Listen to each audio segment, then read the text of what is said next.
or of the press. What's in the ellipse? What have I left out in this truncated version of the First Amendment? Religion. The religious clauses that forbid Congress from making a law respecting the establishment of religion, that is, not supposed to have an official government religion, or restricting the free exercise. It's the Establishment Clause and the free exercise of religion. That's an important part of the First Amendment, and we will almost completely ignore it in this course. Of course, it's not about religion, although we will, for example, when we consider the Jehovah's Witnesses cases, we will involve ourselves with religious figures whose religion is what motivates them to speak or exercise their right to freedom of the press. Maybe religiously motivated, but the cases deal with freedom of speech in the press, not with their actual religion. So Congress shall make no law abridging the freedom of speech or the press. That sounds pretty absolute. Doesn't give the Congress, the government, much wiggle room. The bad news, you might say, but when you think about it, it's really not so bad, is that despite the absolute language of the First Amendment, you do not have a right to say whatever you want to say, wherever you want to say it, whenever you want to say it.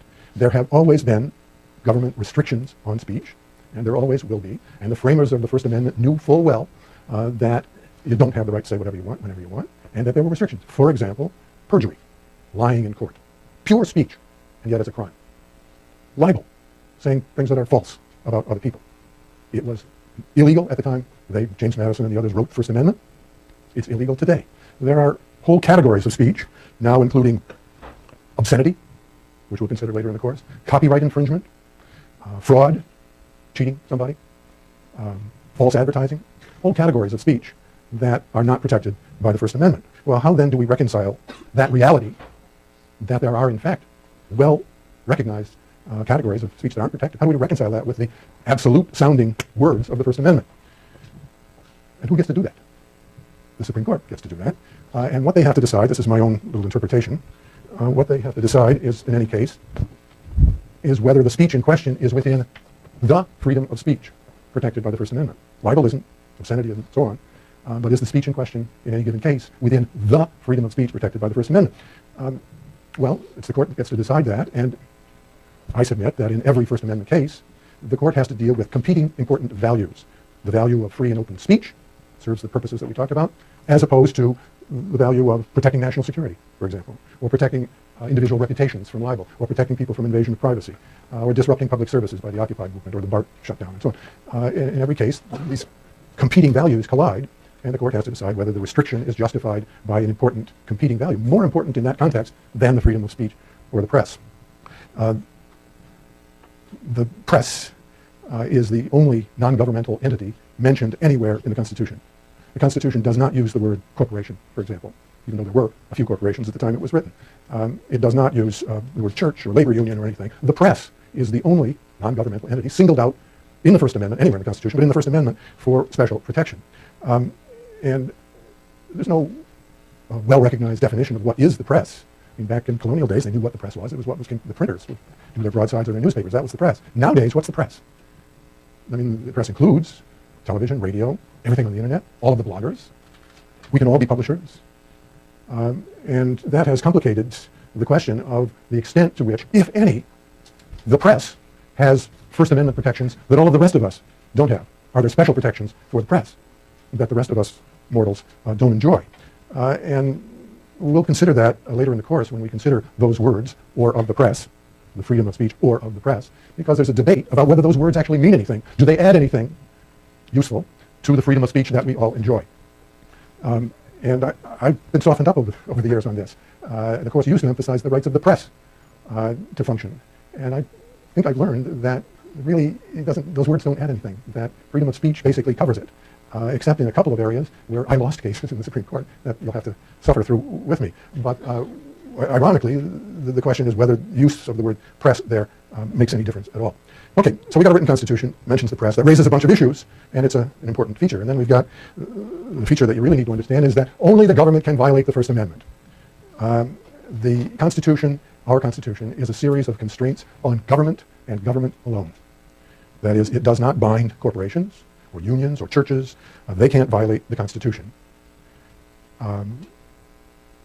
Let's say that Facebook has a employee newsletter electronically that they communicate to all of their thousands of employees around the world, and you get hired as editor of the newsletter, and you're ushered into the office of the Vice President for Employee Communications, who sits you down and says, this is an important job. I want you to do good journalism. I want you to dig hard. I want you to stick your neck out and be edgy in the articles that you put in this newsletter. Get people's attention and so on. There's only one rule, and that's that you can't say anything critical of Mark Zuckerberg. Does that violate the First Amendment? What do you think? Anybody? Yeah. Well, you might slander him. No, the restriction here is that you can't say anything critical of him. True or false? Definitely not good journalism. And why doesn't it violate the First Amendment? Because what? Yeah. And Facebook is not, at least not yet. I told you this was corny, and I would subject you to it only once more. This is it. Repeat after me. Only government can violate the First Amendment. Don't forget that. Engraved in stone in your heart. Only the government can violate the First Amendment. Not Facebook, not any corporation, just the government. On the subject of Facebook, I downloaded the terms of use that you all signed, that you all agreed to when you signed up for Facebook. This is the current version. Let's pretend for a minute that Facebook is the government. You know, that the government prescribes these rules about what you can say and cannot say online. Are you troubled by what you agreed to?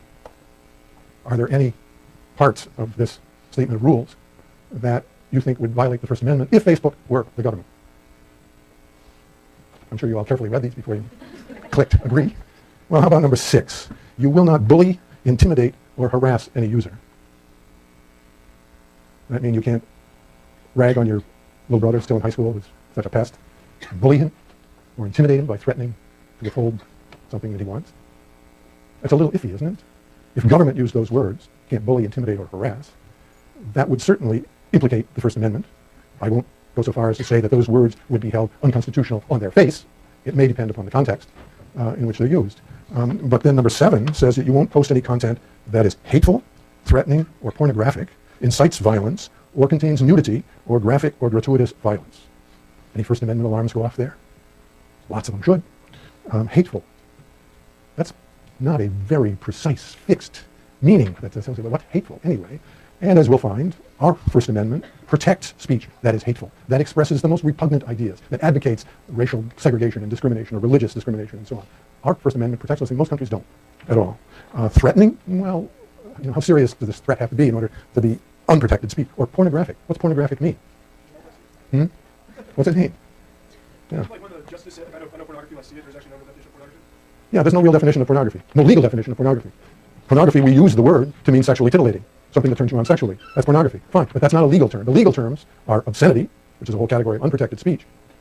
Obscenity is a small dot in the universe of pornography. And then obscenity, which is a much bigger, indecency, which is a much bigger dot. But to the extent to which it's protected speech, that's the FCC situation that we'll consider later on. But pornographic by itself, that would not pass First Amendment muster. Incites violence would, as we'll learn. This hateful speech is protected unless it incites imminent unlawful action, violence. We'll look at that later on. The speech, what you post contains nudity. Somebody's rear end? What if you post a picture of the Venus de Milo? Violates the terms of use. Clearly that doesn't work. Graphic or gratuitous violence. Violence like in any of the video games, like in Grand Theft Auto or any of the Mortal Kombat, any of the video games have gratuitous violence over the top. If you put that on Facebook or anything like that on Facebook, you're in trouble. And then number 10, you won't use it to do anything unlawful. Okay. Misleading? Why can't you mislead anybody? Malicious? I don't know what that means. Discriminatory? I don't know. It's all up to them.